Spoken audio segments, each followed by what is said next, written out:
seminar, and there was quite the turnout. Approximately 300 people in the digging industry came out to the Safe Digging Seminar at the Richard M. Borchard Fairgrounds in Robstown. They had a variety of activities, a backhoe rodeo contest, and safety demonstrations. The local emergency planning committee has been hosting this seminar for the past 6 years.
Please.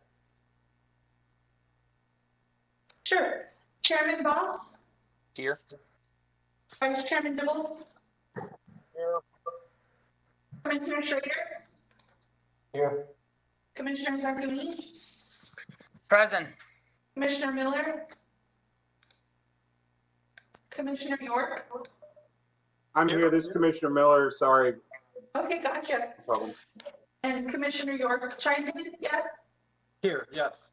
Okay. Commissioner Gonzalez? Here. Commissioner Mandel? Here. And Commissioner Salazar Garza will be absent. Quorum established. Thank you. Andrew, are there any comments not pertaining to agenda items? No, sir. No public comments were submitted for the meeting as a whole. Thank you. Moving on to item 3, approval of absences. Do I have a motion to approve the absence of Commissioner Mandel? I make a motion that we approve the absentee as presented. Hey, do we have a second? This is Commissioner Schrader. I'll second. Thank you. All in favor, say aye. Aye. Aye. Opposed, same sign. Motion passes. Moving on to approval of minutes. Any comments, or do I hear a motion to approve the minutes as presented?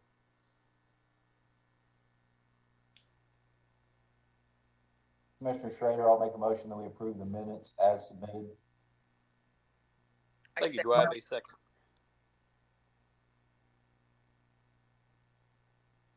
I think that was a second. I'll second. Thank you. All in favor, say aye. Aye. Aye. Aye. Opposed, same sign. Motion passes. Andrew, moving on to the consent public hearing items. Thank you, Mr. Chair. For the record, Andrew Demas with Development Services to read in tonight's consent agenda, beginning with letter A, new plats, item number 2, Bridges Mill Village, Unit 2, a final of 23.850 acres. Item number 3, Saxon Heights, Block 3, Lot 7A, a final replat of 0.603 acres. Item number 4, Sandra Lane subdivision, a final of 3.39 acres. Of the 3 plats submitted, the staff and the technical review committee find that the plats meet both Texas Local Government Code and the UDC and recommend approval. Moving on to letter B, new zoning, item number 5, case 0421-04 Jackie Holmes LLC. The property is located at 7602 Yorktown Boulevard. The request is from the FR Farm Rural District to the RS 4.5 District and the CN1 Neighborhood Commercial District. Staff recommends approval. Item number 6, case 0421-05, Vision 20 Investments LLC. The property is located at 14702 Northwest Boulevard, also known as Farm to Market Road 624. The property is requesting, or I should say the applicant is requesting to rezone from the FR Farm Rural District to the CG2 General Commercial District. Staff also recommends approval of this zoning case. And that concludes tonight's consent agenda. If there are any questions, I'd be more than happy to address them. Thank you, Andrew. At this time, let the record reflect that Commissioner York will be abstaining from item 4 and Commissioner Zarguni from item 6, please. With that said, are there any questions for staff before I open the public hearing on items 2 through 6? This is Commissioner Schrader. I had just a clarification question on the plat that was combining 2 lots back to back with a, I forgot trying to find a case number here, but it has obviously it has a utility easement running through it. Are there any issues with once those lots are combined into a single lot, with being concerned about an owner building across that, even though it's a utility easement? That's a good question, Commissioner. So anytime that we have to encounter utility easements at the building permitting phase, when we review the site plan as well as the building plan, that is when we will make sure that no structures are built on top of an easement, which would be contrary to both the municipal code and the UDC. So that to address just everyone that what you're specifically asking, on the center of the screen shows utility easement. Now, at times, some persons may put flat work, but I did not see any preliminary site plans to indicate any type of shared driveway or anything would be built between the properties. Okay, that's all I was wondering about. That's kind of a unique platting situation when it's combining properties that would otherwise normally be separate. Yes, sir. Thank you. Thank you. Any other questions for staff?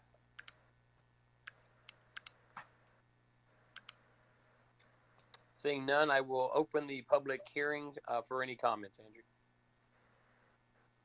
Thank you, Mr. Chair. We did not receive any public comments on either of the zoning cases nor the plats. Thank you. Is there anybody online that would, or on the call, that would like to comment on these items?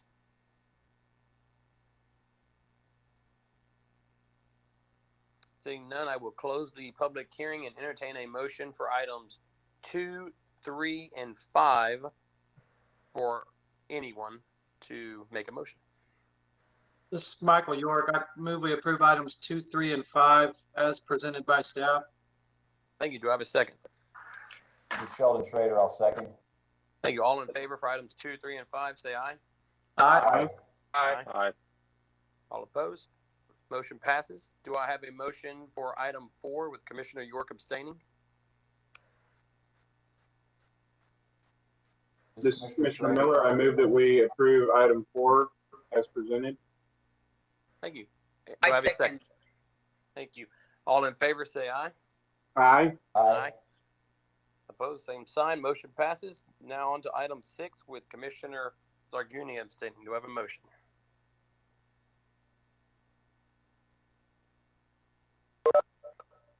This is Commissioner Schrader. I make a motion that we approve item 6 as presented.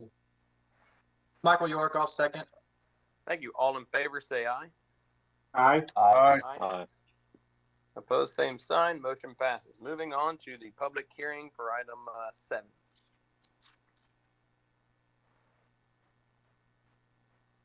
Good evening, Commissioners. As the presentation is loaded, can I please get confirmation that the sound settings are appropriate? Yes, they are. Yes. Wonderful. Thank you. So Karen Costanza with the Planning Department. Also on the call today is Dan McGinn, the Director of Planning. The item before you is the Flower Bluff Area Development Plan public hearing. And in addition, staff is seeking a recommending action from this body regarding plan adoption. Next slide, please. So just a little bit of background to make sure that we all have a little bit of history here. The city has 9 area development plans currently. Flower Bluff is just one of the 9. And since the adoption of the city's comprehensive plan, Plan CC in 2016, staff has been working to update these plans. So the Flower Bluff area development plan that's currently in place is nearly 3 decades old. So definitely time to be revisiting these and giving them quite the overhaul. We have already updated and adopted the downtown area development plan, South Side, London area development plans, and are currently working, in addition to Flower Bluff, we have the Island area development plan and the West Side area development plan. So again, it's part of a larger process to update all of these plan documents and bring them into a more current state. Next slide, please. A little bit of context, the Flower Bluff Encinal Peninsula is bordered by Oso Bay on one side, the Laguna Madre on the other. To the north, we have the Corpus Christi Bay. To the south, of course, city limits, and that leads into Kings Ranch. Next slide, please. One thing we wanted to emphasize is with the updates of the plan, what we're really looking to do is create implementable action items, right? So working with the community iteratively, and we'll talk a little bit about that more in future slides, to make sure that in addition to these visions and policy concepts, we actually have action items, policies, and programs, as well as projects that we can be working collaboratively on with the community to implement. And so I'm going to walk through the document components and kind of show how that came to fruition. Next slide, please. Thank you. And we've been working with the community for about a year now. The project launched a little earlier with our consultant team at Freese & Nichols with some background research. But our first community meeting was in the spring. We actually had our first advisory meeting in person, and then we had to shift gears and move everything online because of the COVID pandemic. And again, be discussing that in a good bit of detail. But we've had 3 community meetings, 3 survey instruments, and the advisory committee is met throughout to help guide the not just the community engagement, but also the recommendations within the plan. Next slide, please. Next slide. So the first section within the plan document, the introduction, helps kind of lay out some demographics, making sure that we understand growth patterns, as well as how Flower Bluff is represented in context within the city overall. Next slide, please. The plan also provides a good bit of detail about the public engagement process, right? So I mentioned the online meetings, having 3 community meetings, 3 survey instruments throughout the process, and 5 advisory committee meetings that have all brought us over, to the end of this slide here, the adoption process. But I also want to take a moment to highlight that staff has maintained a project website throughout the process. So if somebody might have missed the first couple steps, they could easily get up to date and see what the input has been from the community thus far, what the engagement has been, and pick up from there. And so that, by the way, that website is cctexas.com/Flower Bluff, excuse me. We also have a constant contact tool, and I want to highlight that we have nearly 550 subscribers just for the Flower Bluff area development plan. That means that every time we send out an email with updates, such as the one announcing this public hearing, it goes out to that many emails and then some, because we also have other groups that we like to share with, such as the Planning Commission. In addition, we've been using social media in collaboration with our communications department. Again, to give you an idea of the outreach that we've and the success we've had, our last social media post for this project, trying to get more people to take the survey that was open between March 22nd and April 11th, that reached over 20,000 people. That had 20,000 impressions just on Facebook. We also had a Twitter post as well. And also for Facebook views of these public meetings, we can't capture everything, right? But not everybody views them live. So we do report what we've been able to see in terms of live views. But I just went to check, and it looks like we had 109K, so 1,000 900 views of that last community meeting via Facebook. It was also on the city's YouTube channel, and we don't have those specific numbers. But I just wanted to highlight again that we've been working diligently to make sure that we're getting that outreach and engagement, even as we've been unable to meet in person. Next slide, please.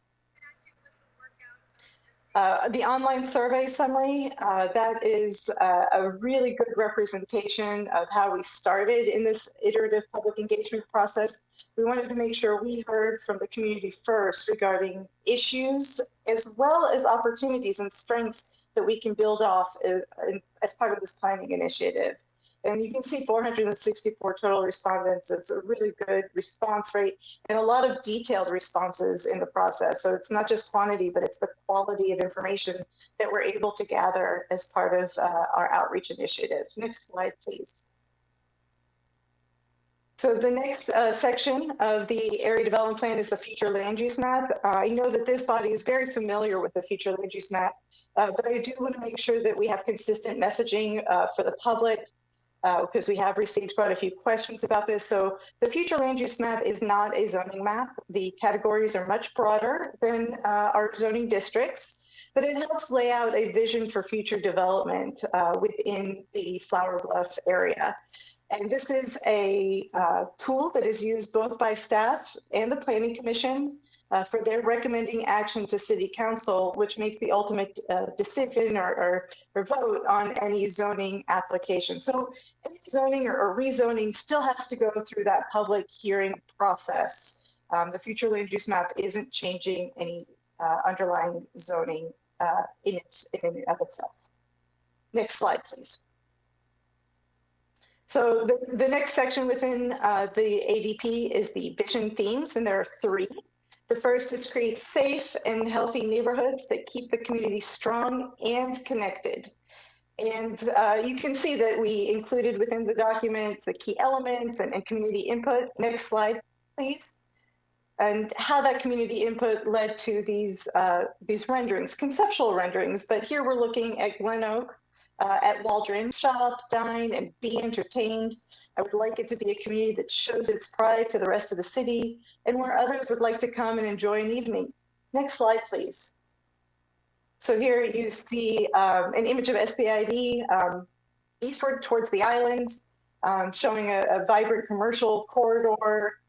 You may even recognize that Flower Bluff sign. There is a version of this now in real life at the entrance to Flower Bluff as you're headed again along SPID, along the highway towards the island.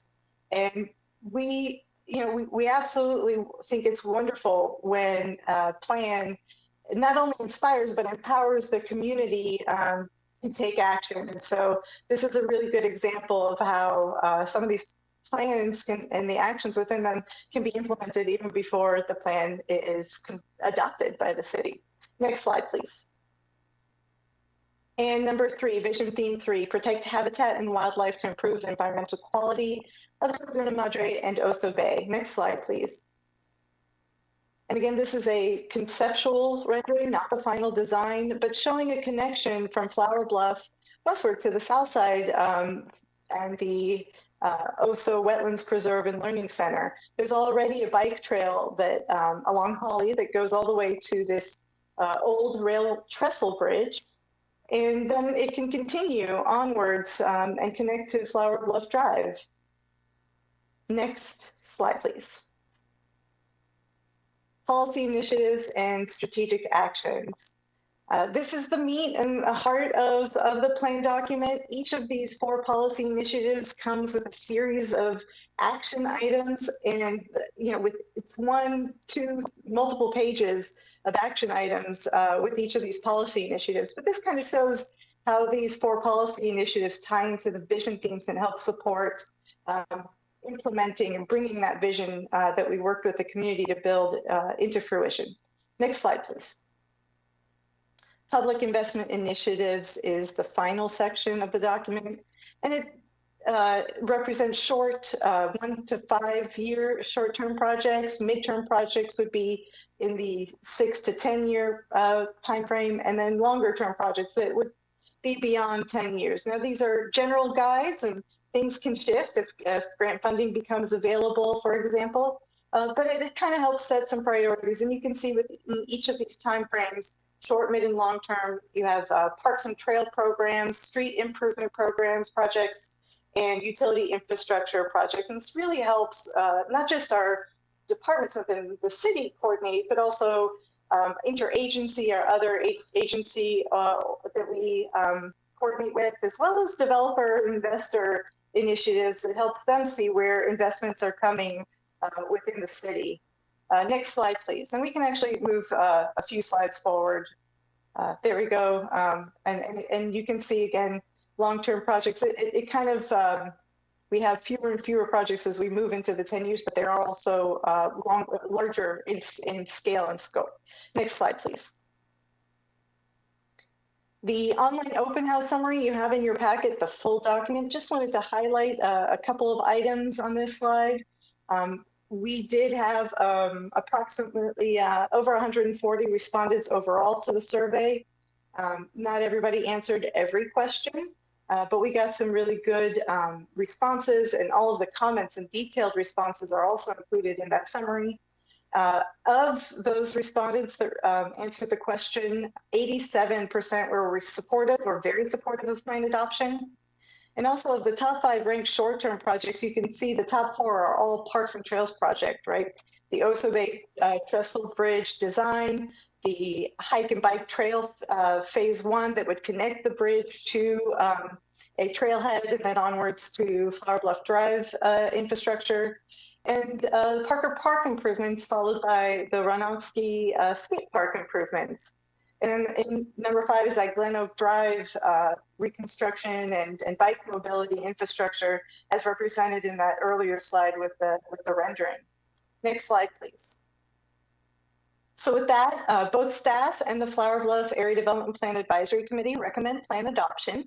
Again, this is a public hearing item, and we are seeking the Planning Commission's recommending action so we can move on to the next stage of a public hearing with council.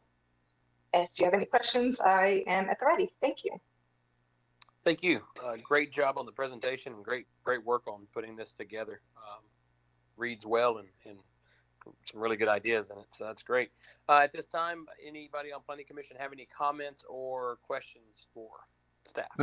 This is Vice Chairman Dibble. I've got a couple of questions, if that's okay.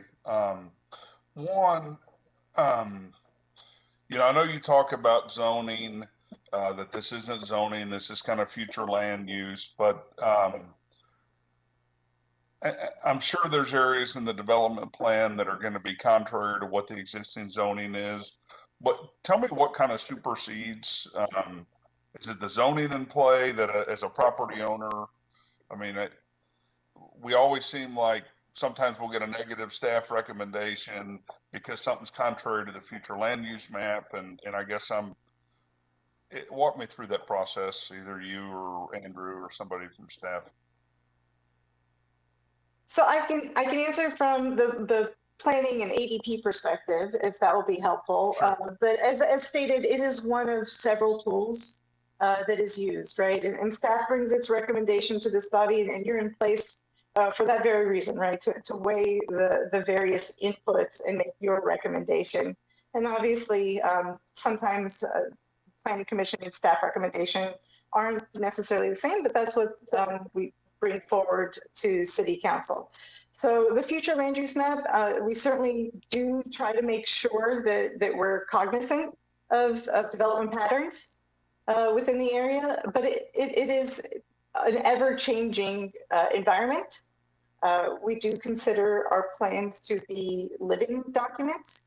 And of course, as a zoning case goes through, it also amends the future land use map. So the future land use map is in a constant state of amendment.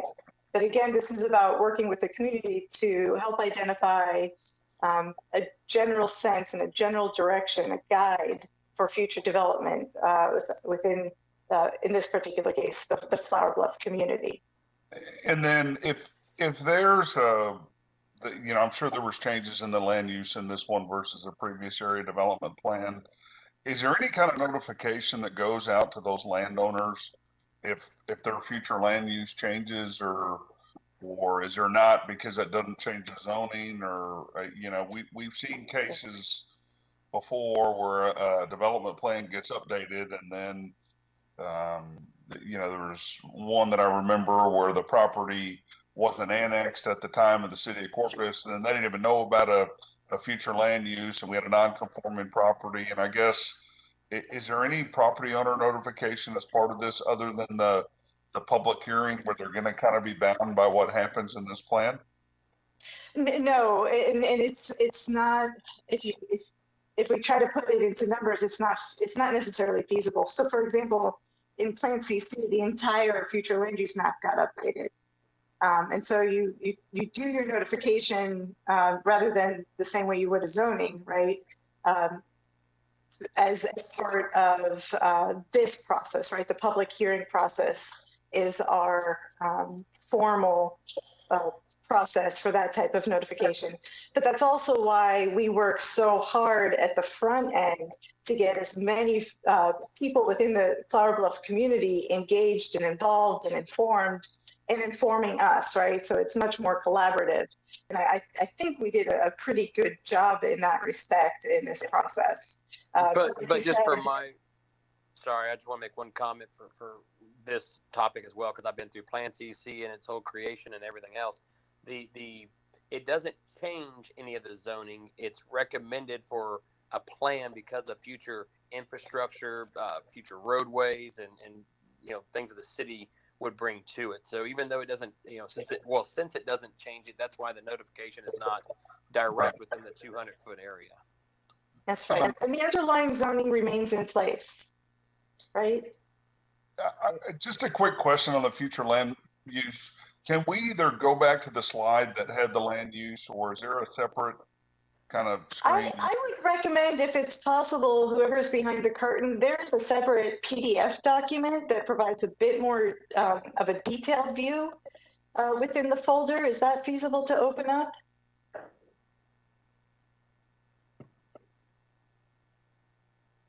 It would be the draft future land use map. That one, yes. Thank you. And for those of you that have the tool, there is a way to also zoom in on the left side of your WebEx view. That should help, but this is a little bit easier, I think, for use in this conversation. And I do understand Dan's concern, because there has been times when we say, as part of a recommendation from the city, where it says, hey, this is not, go with the future land use map. And I do agree that I don't necessarily agree that that's how our recommendation should hold, but that's why we have the plan. That's part of what we're going to do is plan. But I do get Dan's concern with, we're rezoning things commercial or residential, and the guy that owns it might not, want to develop it with that. And that's where we, Dan, get to say, we disagree or recommend to, city council what we do agree with. And so there's some avenues for that, but I think this is truly a planning for the future type of mentality. Right. And I guess my question is, and part of this stems from a zoning case that we had last week that I was a little bit vocal on, and then now it's popped up again. But, when you look at kind of in that top left portion, you see the orange on a planned unit development. But why do y'all recommend planned unit development there, whereas pretty much everything else that borders kind of the red areas is more medium density? I think so the intention, sorry, was somebody else answering? My apologies. No, I think that was changed to planned development to indicate that was approved by this body. And because the future land use map a few weeks ago showed that as low density residential. And so now it's changed to a planned development, meaning something's going to happen there different. Yeah. Okay. Thank you, Commissioner Miller. Yes, it was really just to make sure that we're not confusing the future land use map and the area development plan process with the zoning hearing. Okay, so that particular one the reason that's planned development was kind of based upon the I guess it was that the recommendation from last week. I guess it came out as a PUD on that property. I think it would be regardless of what this particular body had recommended, knowing that if it's moving forward to city council for their decision, right? So we just wanted to make sure that it was understood that that is going through a zoning hearing process that is separate, right? It's got its own public hearing process, and this is not the forum for a zoning case. Right, and like I said, I'm all very supportive of our military down here in the Navy. This particular item had to do with AQ zones, and we got a partial recommendation last week from staff on a lower zoning just because it was proximate, to an AQ zone, and I want to make sure that particular property wasn't getting special treatment versus other properties that back up to the heavier commercial in this particular plan is all. Yeah, we did try to also, if it helps, keep track of zoning cases as we were going through this process. Obviously, there were still zoning applications coming through. So we were trying to make sure throughout the process that the future land use map, as it remained in draft, kept being updated with those approved zoning cases. And so that also is always a bit of a challenge, right? We don't want to end up accidentally rewriting or reversing within the map what was just went through its own public hearing and approval process. Okay. Thank you. Thank you for those comments. Any other comments for staff before we open public hearing? I have a question for Karen. Sorry, this is Commissioner Miller. Later on, we're going to have a airport zoning board meeting where we're going to be presented with an updated AQs for Waldron Field. Has any consideration, I've kind of briefly looked at it, and it looks like the future land use map is going to still remain, congruent with that, but has that been looked at before this is officially adopted? Yes, we were able to work with Ben Pollock as the Navy representative to make sure that, again, we were a little bit ahead of that process, but making sure it was congruent. Okay, thank you. I believe there's one other question for staff. This is Commissioner Schrader. I've got a few,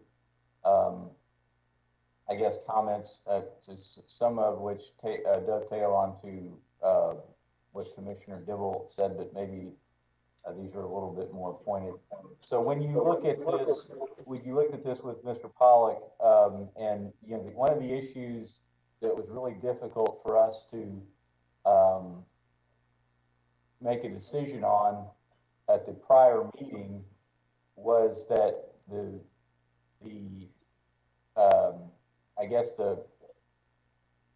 staff's recommendation was based on, although the area that we were talking about was not in an AQ zone. In fact, it was outside of the lowest level AQ zone, but it was in fairly close proximity to it, and the proposed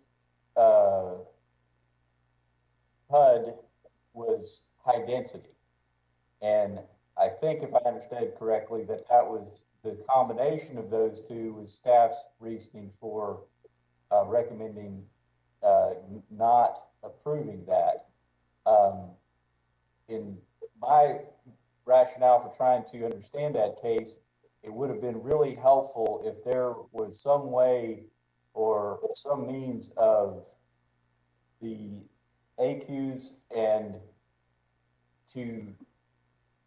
in other words, right now it's kind of black and white. You're either in one of these zones or you're not, and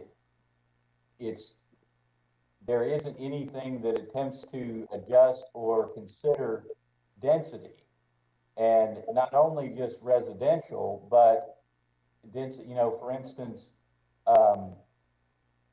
if you think about commercial developments, the places where you may have the greatest density of people during a workday are those commercial developments, you know, that tend to get developed along Padre Island Drive, and of course that's in one of the portion of that area is in part of that zoning. So that being said, I think the map concept of this, in my opinion, of the ACUS map is a little bit flawed because it doesn't account for density at the times those paths may be most likely to be used. And I don't have an answer for it. I just think it's a fairly challenging to, especially in areas where we're bordering that. The second point I wanted to bring up is I tried to go through this packet there's a lot of detail in here. I really appreciate the effort that is done on that. But as an example, there's a flood area just north of Waldron Field. It's heavily flooded as was recently platted in that an area, a subdivision that is right in the middle of that area that was platted. So when we have things like that, what kind of information in those flood-prone areas, at least what's being published here, I believe, is historical data. What kind of information goes to people planning these areas, and is this kind of stuff available to them? Let me see if I understand the question. So in relation to the floodplain conservation future land use map district, the question is, how does that impact development based on that? Yeah, so for instance, there's a slide here, subdivision plat. It just shows historical data of when subdivisions are platted. And I noticed in that the most recent platted subdivision aligns with an area in these flood-prone areas. It's basically in the same area. Now, you know, this doesn't give elevation data and all that. I realize that, but it's just, you know, you're getting input from residents, and you all have documented this as a flood-prone area. If someone were coming to the city, you know, how are they made aware of these documents? Because, you know, a year from now, this information is light unless somebody pulls it up. So yes, I understand. Okay. They were planning a property. How do they know that that's easily accessible? And is it? So I just need to make sure I'm going to answer, and I hope it's the right answer. If not, get me on the right answer. But the floodplain conservation district is primarily based on floodplain data. Right, so that is within the current adopted flood zones, right? And the future land use map itself is a layer that's available through our open data.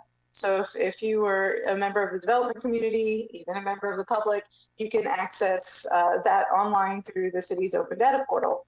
In addition, with early assistance meetings of development services, the development services staff or planning staff in attendance would ensure that the project proponent or consultant was aware of that. It does not prohibit development within the floodplain, but it is information that that a developer might want to be aware of, I would say. So I think that answers your question. If not, maybe we need to try again. Karen, this is Dan. I just want to add one, I guess, item to that. I think you mentioned flood-prone areas, and I think we have a map maybe in our background report that identifies, I think, some areas that residents kind of, in filling out the survey, they kind of identified more of this localized flooding. They may not necessarily be floodplain areas, but they're more likely deficiencies in our stormwater system, where maybe we have smaller, inadequate ditches that are not conveying water in the way they need to be. Exactly. That's what I'm getting at. Is I do believe this is different than the geodetic data available. You know, in other words, it's it's not necessarily elevation driven. This is data that's coming essentially from the residents saying, hey, you know, we've had, you know, these residents, I mean, at least that's the way I'm reading this, is Sure. exactly what you're saying, Dan. Yeah, and I would And- say that that data has been very helpful in conveying the message to our utility departments, and they obviously were aware of it, but obviously as it becomes more public through this process, you know, we're able to feed this information to them, and they're already looking at solutions and studies that will improve that situation. I know, you know, a couple of the east-west collector roads, I know we have some problems, so they're already looking at, I think it was Glen Oak, I think is a major outfall for some of that water. So they're already looking at, you know, study and solutions that will convey that water to the west. I think there's some hiccups on Flower Bluff Drive, and then as you go down Glen Oak. So this process has helped inform that, and I think maybe push some of that a little bit faster. So I think that's how I guess this process has kind of helped that along, and hopefully we'll find solutions faster for people in this area. And it's not a floodplain issue. It's a system that is just not built properly to accommodate that much growth that occurred there. Right, and I guess that's what I'm just kind of openly talking to the issue, because we've had a number of these. There's a location down, you know, that's an older developed area that's had down near Ocean Drive that we've had a couple of cases on, and the residents come out very vocally saying, hey, look, why are you approving something else here? And from a planning side, our hands are kind of tied. It usually is a situation where the developer has purchased the property, and if they had that information in doing their research, they may have decided against it because of, you know, I'll just do or I'll buy it and wait till the improvement project is done before I try this, or, you know, something like that. But in other words, I think this data is just as important as the floodplain information data. Yeah, I agree. And then, yeah, hopefully, I mean, obviously the engineers that are designing these subdivisions will become more familiar with these documents, and they should be, you know, seeing where there's issues, and they should be incorporating that into their subdivision design. You know, in some cases, maybe they have to hold water on property, maybe for a period of time, or maybe a lot could then become, you know, go out of detention once the improvement downstream is made, or maybe the developer has to make a downstream improvement in order to convey the water from their site if they don't want to dedicate land towards detention. So it's really kind of a design thing too. As you go through the platting process, that should all be figured out and accommodated then. And the other thing that I think this kind of information that comes from residents, and of course, you know, I don't know how we would gather it into, you know, it's sort of like a census in a way.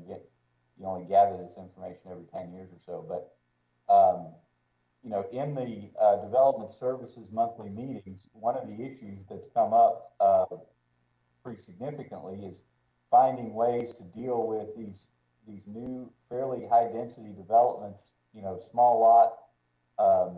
There's a lot of house on the lot, and then there's you have to deal with a lot of runoff in a very small area, and you can't discharge that onto the neighboring property. And so the city is obviously looking at ways to deal with that, but these problematic areas that they already know are problematic may have to have others, you know, or be able to provide that information to developers, realizing that they've got a real challenge on their hands if they're going to make it that much density. And unfortunately, this area development plan won't address all those. I get that, but I definitely No, it won't. I just think having this, in other words, some of these documents are actually not in the sort of the executive packet. They're buried in the support data. So I find some of them to be actually the most important, I guess is what I'm saying.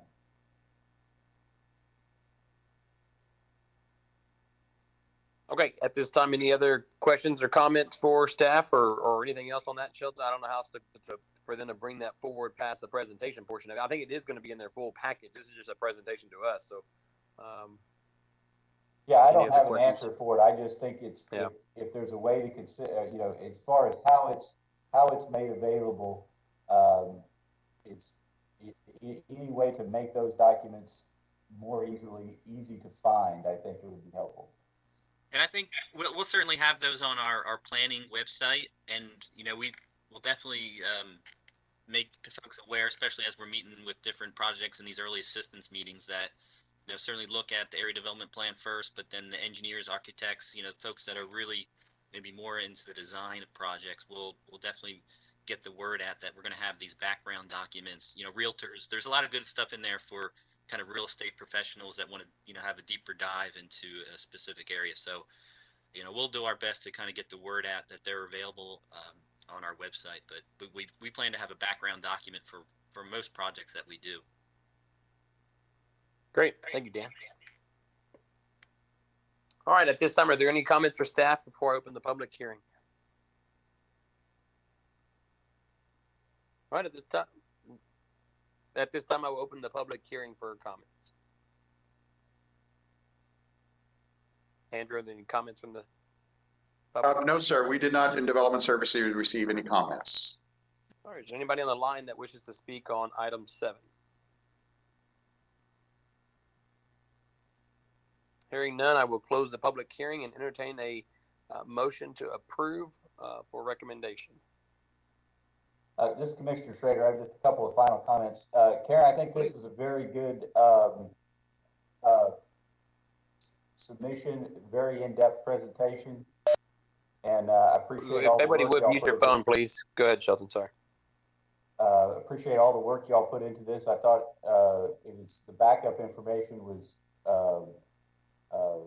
very extensive, and I think it will be very valuable. So I'll make a motion to approve the Flower Bluff Area Development Plan as presented. This is Michael York. I'll second that. Thank you, and I definitely agree with the work put into it. All in favor, say aye. Aye. Aye. Aye. Opposed, same sign. Motion passes. Thank you. All right. Thank you. Moving on to the next item, future agenda items. Is there anything to be scheduled for the future? Seeing none, we'll move on to Director's Report. Good evening, Commissioners. Nina Nixon Mendez, Assistant Director. I wanted to report on 2 new team members this evening. I'd like to introduce David Stallworth, Senior City Planner. He's joined our staff. And David, I don't know, can you maybe come stand behind me so the commissioners can see you? I was really hoping to avoid this.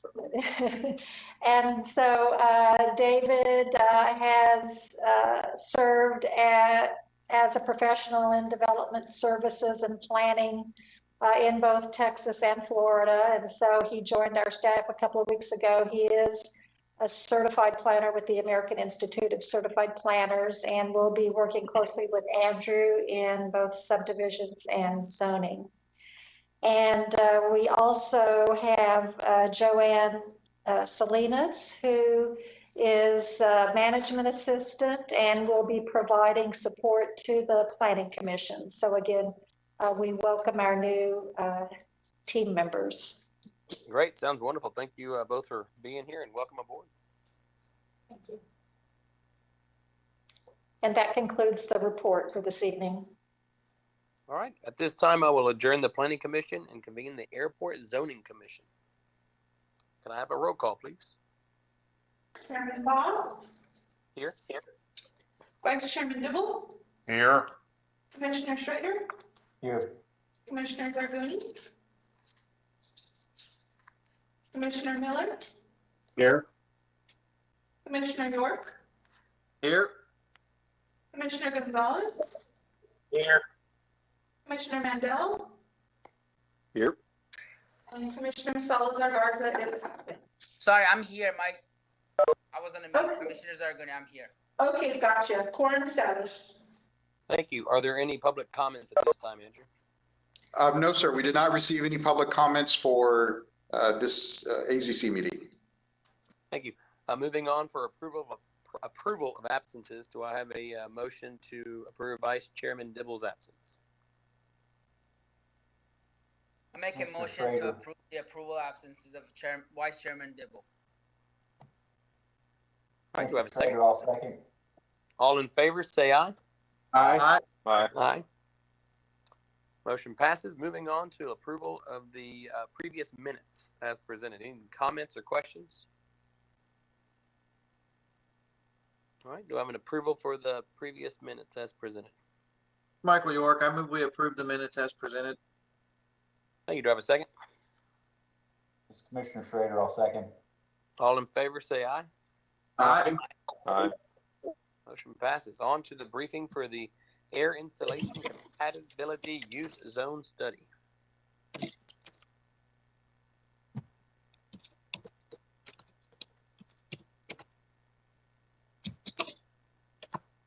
All right, good evening, commissioners. This is Ben Pollock, Community Planning Liaison Officer for the Naval Air Station Corpus Christi, also ex officio member of the Planning Commission.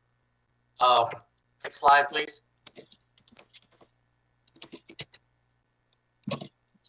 So what we'll cover today, obviously we started the AQs back in October of last year, finally complete. I have a little bit of background on what Naval Air Station Corpus Christi does. We'll also talk about outlying fields, cabinets, and Waldron, as this is what the AQ study is about.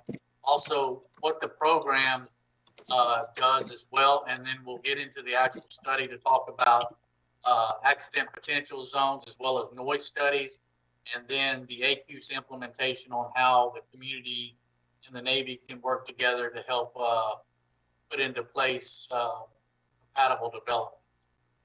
And then we will close. Next slide, please. So the overall command assignment of the NAS Corpus Christi is to train our pilots.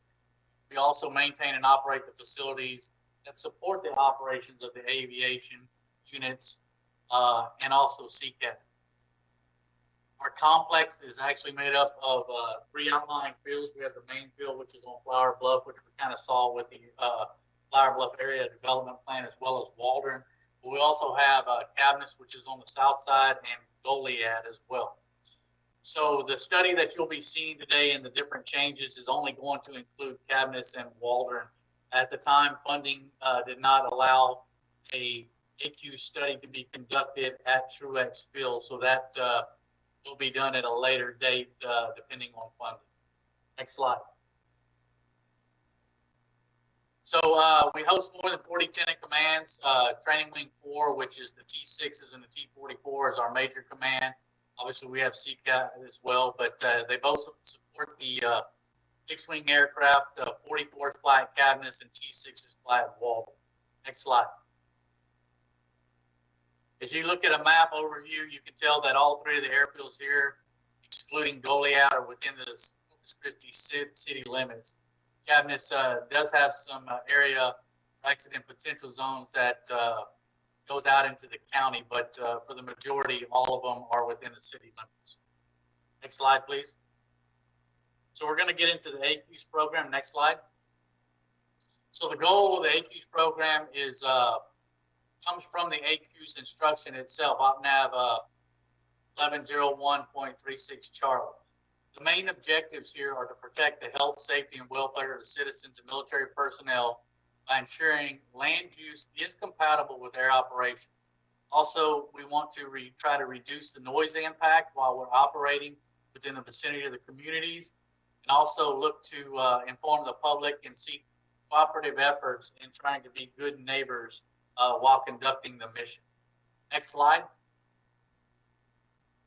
So the purpose is to achieve the compatibility between our installations and the Corpus Christi community, foster a better relationship as well. So these documents are sent out people to be able to look at.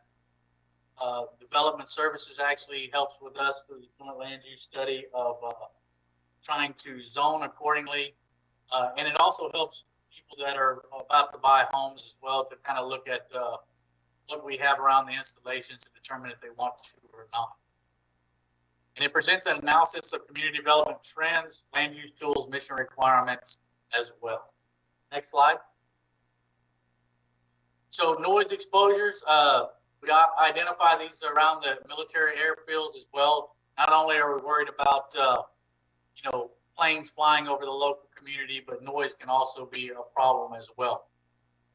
The way we identify the noise exposure is by measuring day-night averages, which is called DNL. That's what I'll refer to from now on. And this is what we get from individual events that occur within a 24-hour period. The different contours range from 60 to 85. They'll be plotted on the maps as part of the AQ study that you'll see later. Next slide. So there's 3 different types of noise zones, 1, 2, and 3, obviously 1 being the less. These standard models are taken from input from types of flight operations, the number of operations, flight tracks, aircraft power settings, terrain, and weather. Next slide, please. Okay, accident potential zones. I want to make sure that everybody understands that that's what APZs are. They're not considered crash zones. Accident potential zones are areas where an aircraft accident is most likely to occur if an accident were to take place. This does not reflect the probability of an accident. I think that's very important. The 3 types of accident potential zones that we have are the clear zones. Those are the ones that come right off the ends of the runways, and then we get into the APZ-1s and the APZ-2s as we extend out further. So if an accident were to occur, the most likely area would be in the clear zone as far as probability. Go ahead, next slide. So land use compatibility. So in order to provide the health, safety, and welfare, we need to be compatible with our aircraft noise, the overflights, APZs, and flight safety criteria.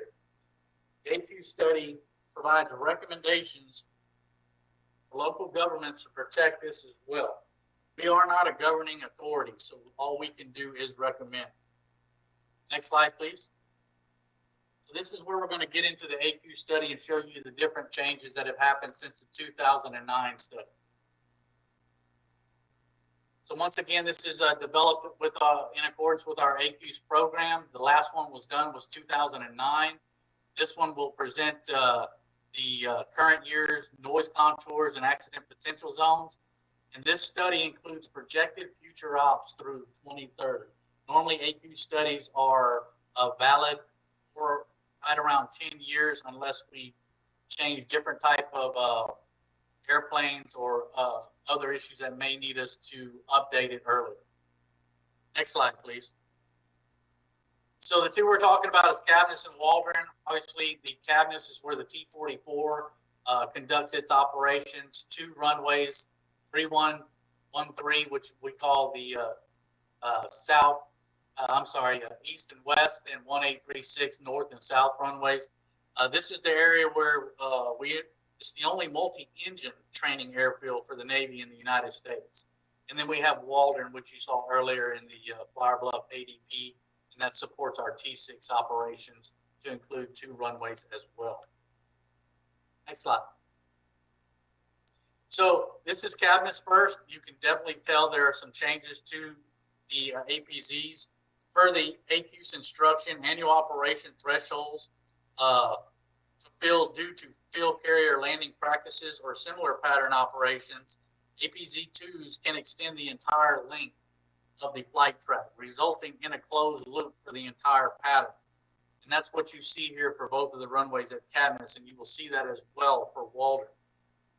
The modifications result in varying lengths of the APZs based on specific flights and will join and exit at the clear zone.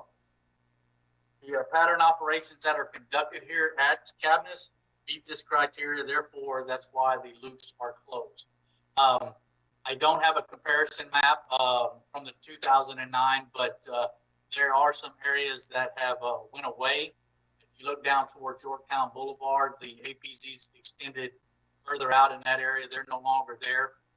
One of the big changes you'll see is to the south side of cabinets there off runway 36. There were no APZs at that time, so we developed the APZ 1 and 2 to protect as we grow towards the south side. Next slide, please. So noise contours, the minimum noise contours aligned with the runways. The total area is actually within the projected noise contours, and all fall within the noise zone 1 and remain within the installation. Actual comparison to 2009 and 2020, our noise level actually did decrease some. So that's good for the residents. Next slide. So the land uses within the clear zone, agriculture, just got through doing a land exchange with the city off the clear zone of runway 18, which we acquired that land, and the land right next to it will continue to be agriculture as long as we are flying in this area. Runway 36, a lot of that area we discussed in the London area development plan as well. Some of it's in the floodplain conservation, but we're also worked with development services to protect those areas to the south. Next slide. So Waldron, very similar, the closed loop pattern here. Most of this has not changed too much besides actually connecting the APZ2s. The noise levels are actually within the confines of good levels in terms of noise for the actual residents. Go ahead, please. Next slide. And just so you know, for the noise levels, anything from 65 to 69 should actually be recommended to be built into the building codes when building homes in that area. But as you can tell, the outer line is 60 decibels. So everything is good in that area. Next slide. So for Waldron as well, most of the clear zones include the low density residential, agriculture, and vacant use. As we know, the clear zone for runway 31 is approximately about 80 homes in there that were there a long time before the AQ's program came around. Most of the stuff, as you saw in the area development plan as well, is considered low residential. A lot of that, I think, has to do with the wastewater not being available over there in the Flower Bluff area down there to the south. So that definitely helps us out in keeping the high to medium density residential type of areas around the airport. Next slide. So the implementation, how do we do this? Well, the AQ study is done, studied on in terms of historical data, and then after it's released to the public, I'd like to have the local community all the way up to the federal try to help implement this AQs and try to continue the compatibility land use recommendations. And of course, you know, the whole goal overall, once again, is to protect the public health and safety of the community. But the one thing is we try to do that, but also the biggest thing is preserving the mission and operations of our military installations. Next slide, please. So what's our role as far as the Navy goes? We'll continue to implement the AQ's program, working with the city to try to update the joint land use study that came out in 2013 based off of our new findings. Continue the public meetings. As I do here, I'm also the ex-officio member of the Planning Commission, very involved in development services with plat submittals to try to make sure that whatever is being built around the installations will conform to our mission. And of course, I talked about that, the joint land use study update. Hopefully we can work with the city and get that out soon after the AQs. Next slide. Community. So obviously the community works great with us. I think we have a great rapport. There's a lot of early notification and different things that are coming up around here. So, but it's not only about the local officials, it's also about encouraging the private citizen to identify any kind of AQ's considerations in terms of property transactions to include real estate disclosure or seeing something that may not have been seen in the past. And with that, next slide, please. And this is my contact information. You can also find this on the website. The AQs will be published on the City of Corpus Christi website soon as well. And with that, I will take any questions that you may have. Thank you, Mr.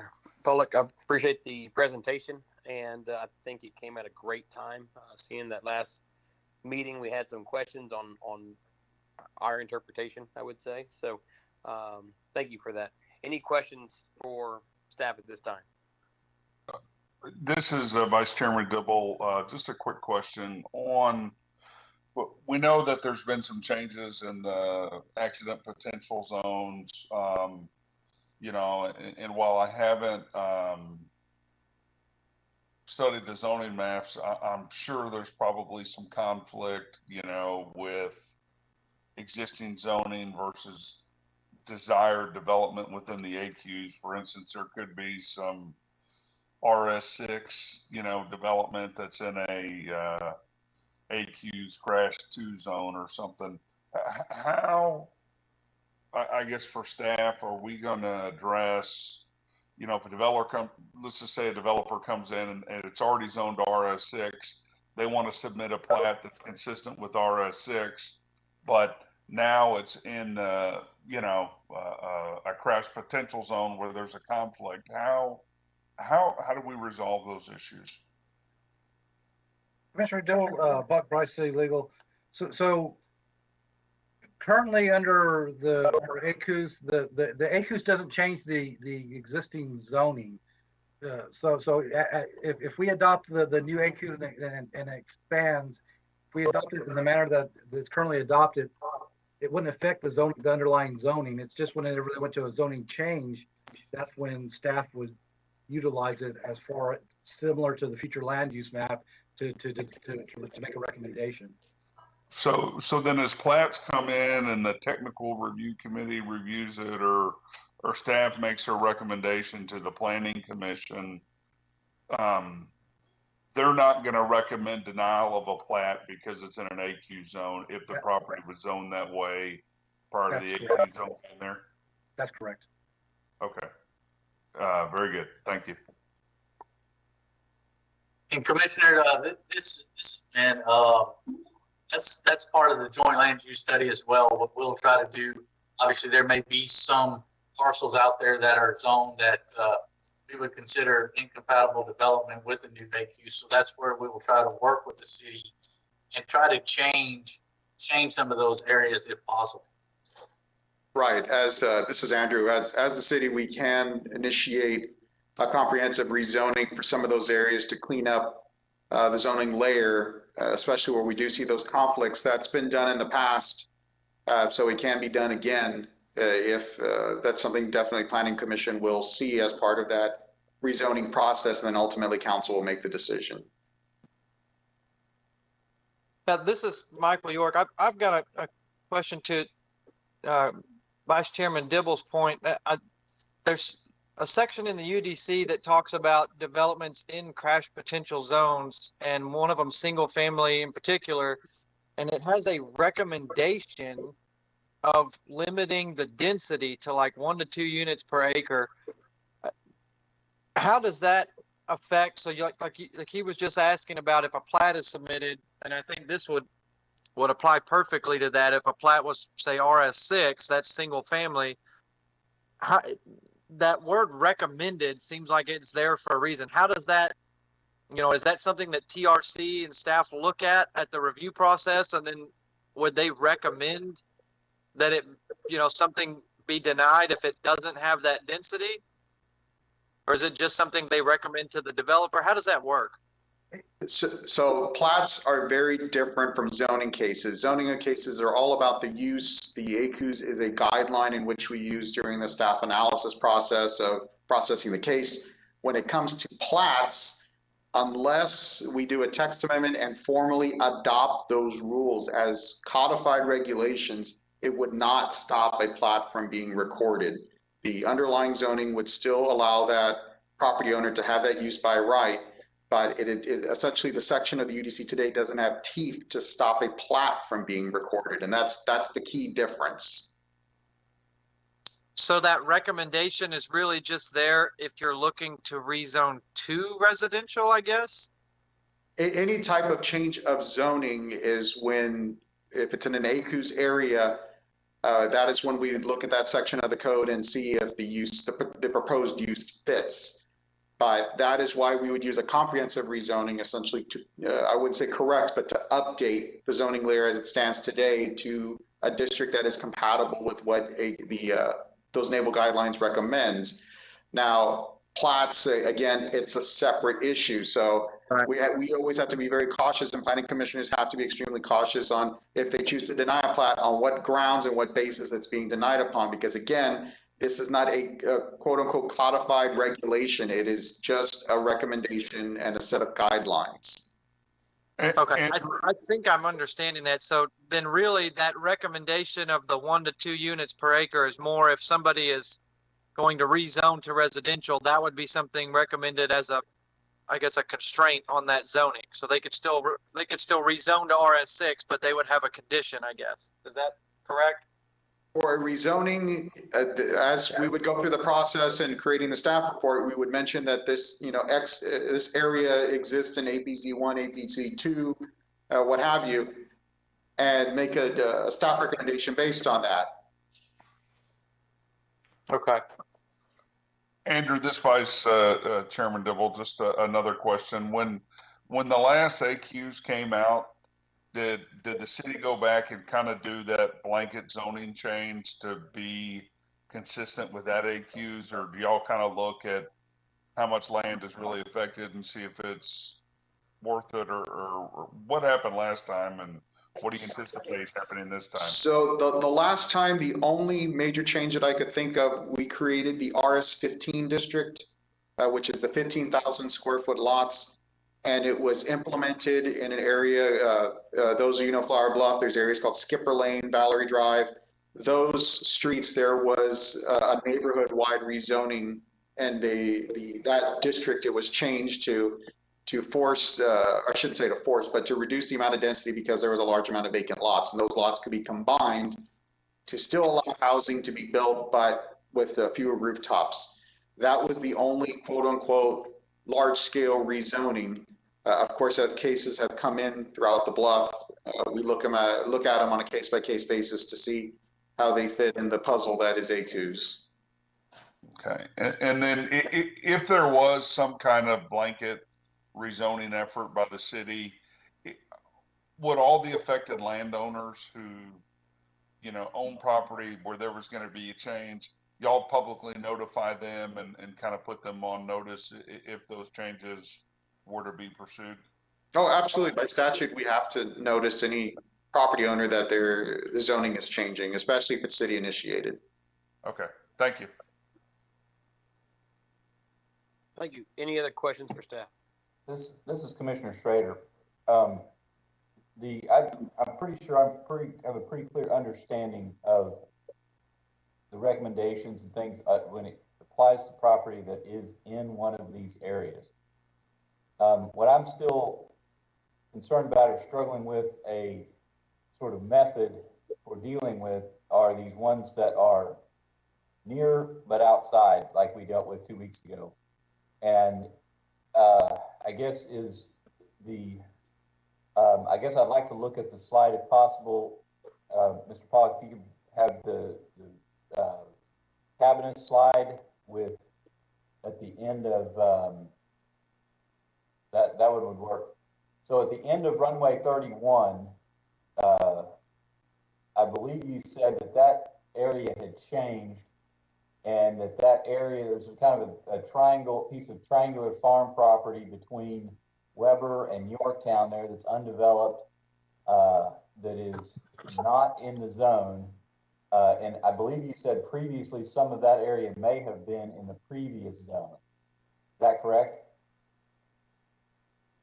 Yes, the 2009 study, the actual AQs, the APZ 1s and 2s actually came off runway 31 or 13, actually coming down towards Yorktown and fanned out. in a different type of manner. That it kind of covered the residential area down there in the lower right corner. Okay. And so just in a hypothetical situation, if a developer wanted to put a fairly dense residential, RS6 or even maybe a planned unit development with, some townhomes in it or something that was more dense than what what it's probably zoned now. I have no idea what it's zoned. I'm just hypothetically speaking here. And it's that piece of property between Yorktown and Weber there in that triangle. And it's straight off the end of that runway, but it's not in the zone. You had mentioned, a couple weeks ago that, and I get the point completely. It sure looks like that area is higher risk possibly, but it's not in that. So I would have a really difficult time, especially with our current, with the pressure on development right now, the pressure on finding, developable residential property at a fair price and being able to keep these home prices down. I can completely see being that kind of piece of property being developed as a entry level type of residential property. And would you tend to recommend something not high or keeping that very low density? Yes, I'll answer that. So obviously, if you look at the difference between the Cabinets and Waldron, the footprint of the APZ expanded.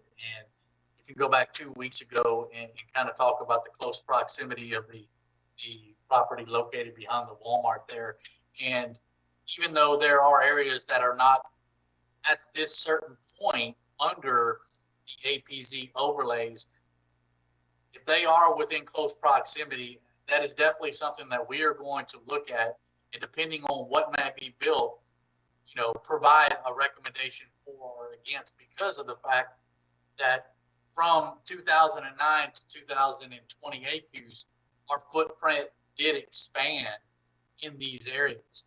And we do have properties like at Waldron where we already have homes, some of the homes in the actual clear zone. Now they were there before, so it's like they're grandfathered in.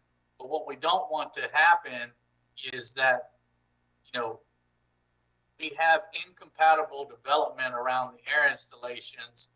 And as things change and evolve, and let's say different type of airplanes come in with maybe higher performance or different flight profiles, we're trying to protect what we can around the installation. So with not knowing exactly what the future holds in terms of, flight operations to increase types of airplanes, we not only do want to protect what's underneath the accident potential zones currently, but what is very close proximity to them as well. Okay, well that makes our job really difficult in these kind of things, because in other words, that example piece of property that I'm speaking of, if somebody were to bring up, similarly to the representative for the developer last time, they brought up the changes, and so somebody got a hold of this piece of property I was referring to near the corner of Yorktown and Weber, and was to say, well, look, it used to be in it. We found out it's not.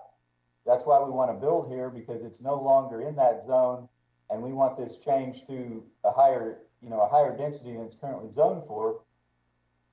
Just based on that information, that it had gone out of the potential zone, it would be really difficult for us to argue against that. And I realize that you guys are really having, I know all of these other locations that you have, you guys have really been up against trying to maintain those clear spaces. And I guess what I'm saying is, here we're starting to become one of those areas where we're getting more pressure to develop these open areas, and the land prices, are going up, and developers are looking for, prices, pieces of property that are affordable.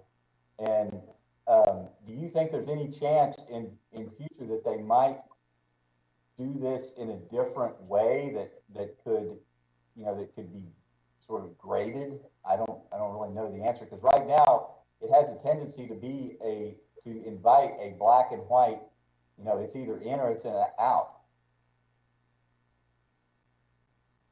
Right, and I understand your frustrations on that, from what you're saying there, and but kind of what I relayed to earlier when I was speaking about, these are future projections based off of a 10-year period. Those things can change with different types of airplanes, and of course, for us as the Navy, our main focus is to try to create the most safe environment that we possibly can while still conducting our mission to be able to carry that out and train the pilots. And once again, Sheldon, we are not a governing authority. We can only recommend. I know that's up to you guys. You're the recommending body to the council as well. But our recommendations, may not be necessarily within those accident potential zones, based off of what we think would not be the safest route when it comes to putting some type of development there. So I can't tell you anything more than that, and I can understand your frustration as well. Okay, well, I appreciate your weighing in on that, because I think that's going to be a challenge for us in the future on some of these areas. Just knowing that, knowing what's going on in the development world right now, trying to find affordable and viable pieces of property to develop. I think they're going to be looking for the, pieces out there that, and some of these pieces may that pieces of property like that may actually be more affordable because of this issue. But at the same time, it's why you don't want to put density there. So, okay, well, thank you. All right, this time, are there any other questions for Mr. Pollock or staff? This is Commissioner Miller. I have two questions. And the first question, Ben, it's my understanding that most of your opposition to the Hart M. Smith rezoning case was due to the fact that there was some underlying zoning that was approved in the 60s and the 90s and whenever that placed a lot of commercial high density developments within that APZ. And so, obviously right there adjacent to the APZ, it's nice to have some clear areas. Is that a correct assumption? So speaking of the property that was talked about for 2 weeks ago, the close proximity to the actual APZ2 over there by the main field, in accordance with our APZ2s, we're recommending that residential be 1 to 2 acres, so low density at that time. And once again, just to reiterate, the overlays are not the highways in the sky. They are, areas in which, create our flight patterns, but with student aviators, they don't fly within those boundaries. They will go outside of those boundaries, and these boundaries are actually where the majority of the operations go. If we get multiple airplanes in a pattern, our patterns get extended. Also, too, there's flight tracks that enter in and out of these airfields that aren't portrayed with APZs because of the constant touch and go nature that's happening here. So with the close proximity, it being zoned as a low density area back in the 60s, we recommend that it remains that way. Well, I was speaking specifically about the Walmart property that was zoned commercial in 1961 or something like that. That was, fully engulfed in the APZ2 over there, and that was built out because that zoning was, an underlying, and obviously we only have any kind of input if there's a zoning change. You follow me? Yeah, I've got you, and I don't know what year the Walmart was built, but like numerous places around the installation some things, some things are built before we actually had a robust AQs program and great support with the city through the joint land use study to try to protect certain areas underneath these APZs or very close proximity to the airfields. So I'm not sure when that was built, but there are properties, as you can tell around here, that are able to be built a lot before we actually started really implementing the AQs program, and it became robust and very supported. Okay, well, that kind of leads me into my second question. So when the Carroll High School location was put into question, and we're on the Cavanis AQs right now, the APZ2 was just kind of a wedge into the Weber property, and now it's pretty much cutting through that completely. And then also the new site at Costoris and Saratoga now, has a APZ right through the middle of it as well. In discussions with the school district, was there any, talks about any other, about the potential of this happening, or was there any foresight into, the expansion of these zones at that time? Andrew, is there any way that I could have control of the mouse to be able to point on this map? That's a good question, I'm sure, but I think it's annotate. I think if you click a button called annotate, and it should let you take over. Hey, I'm looking. I think it's on the left-hand side of the screen. I'm trying to recall where exactly the button is, but I think I got it. there you go. Okay. So, Michael, the original site for the Carroll High School was right here. This is the new site. So, yes, when we had discussions with Carroll High School on, recommending against the original site, And I can't see your cursor. Can y'all see his cursor? No, I can't see anything. It says start annotating.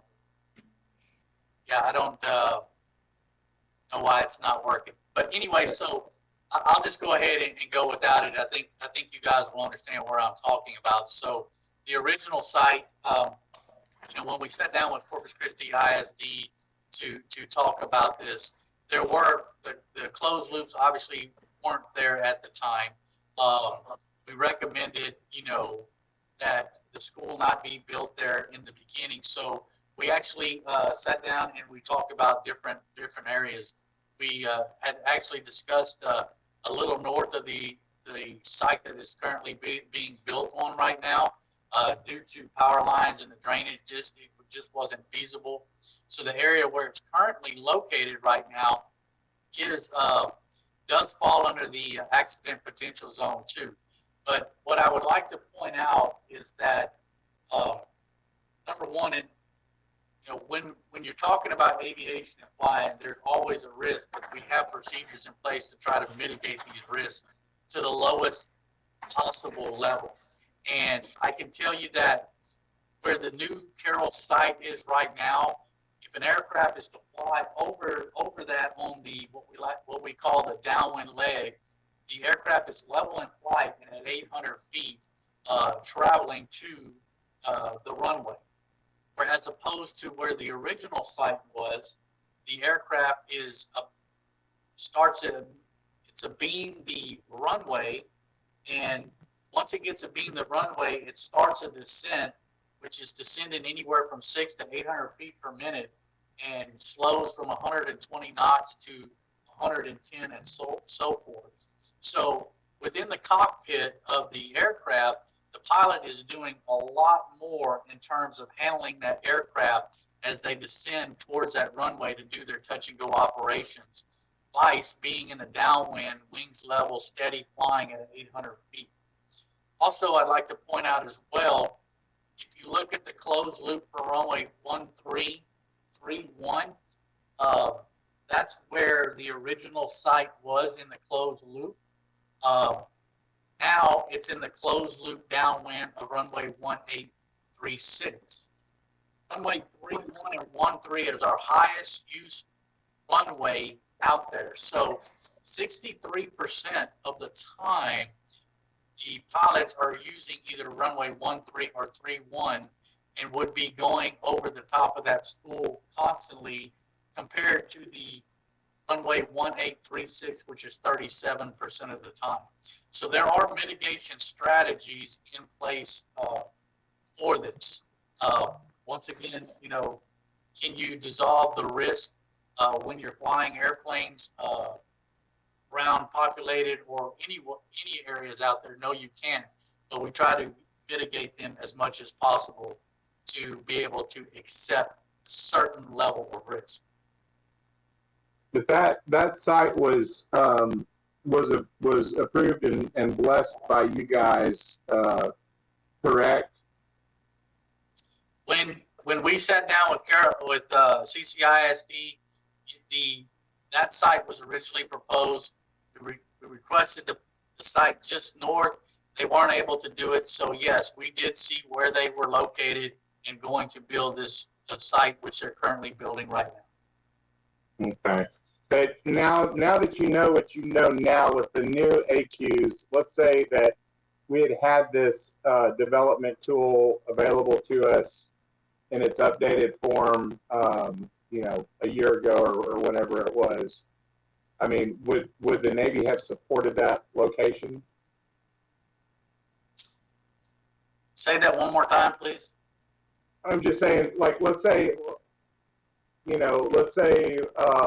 if we had this updated AQ's footprint a year and a half ago, whenever the discussions were being made on locating that campus, I'm just trying to follow, and it's kind of difficult because we've got certain properties that are not supported, that are outside an APZ2, and then we have certain properties or certain uses within an APZ2 that are appropriate, like a school, but so long as the wings are level and it's downwind leg and everything else.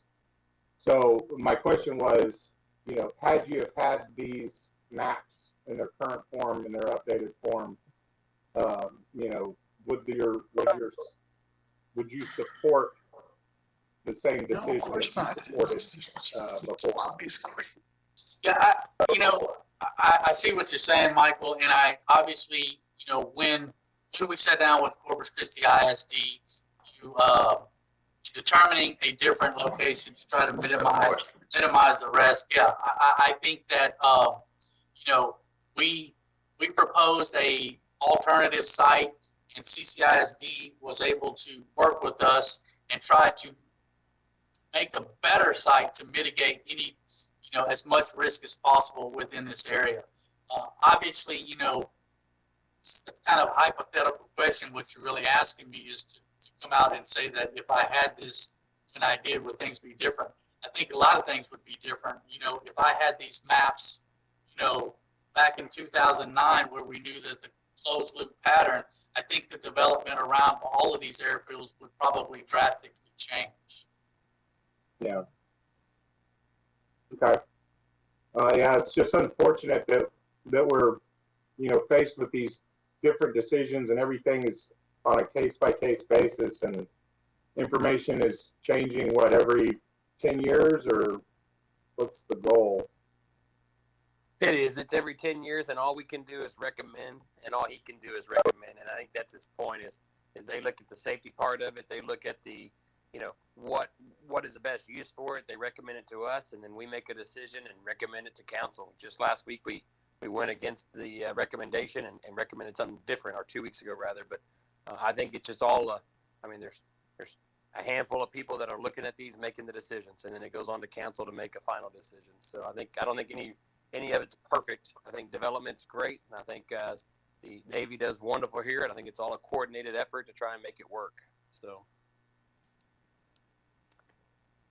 any other questions for Ben before is this a public hearing, Andrew? Do I have to open this for public hearing? or comment? No, sir. It is merely a briefing. Well, I should say Any merely other- is, but it's just a briefing. Thank you very much. Any other questions for Ben? Ben, thank you for the report and the briefing, and we appreciate all your work on that as well. So, Thank at you. this time, the director's report, please.